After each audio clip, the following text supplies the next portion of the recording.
Alright YouTube, I'm having this problem with my 2007 Honda Civic. This works for 2006 to 2011 Honda Civic.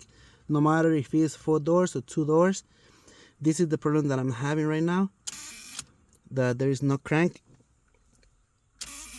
Nothing happens. So what I did is I test the starter, nothing. The starter relay, which is right there, nothing. Everything is working fine. So I started searching and I found out that this thing is called, I forgot the name, but this thing helps you to start the car.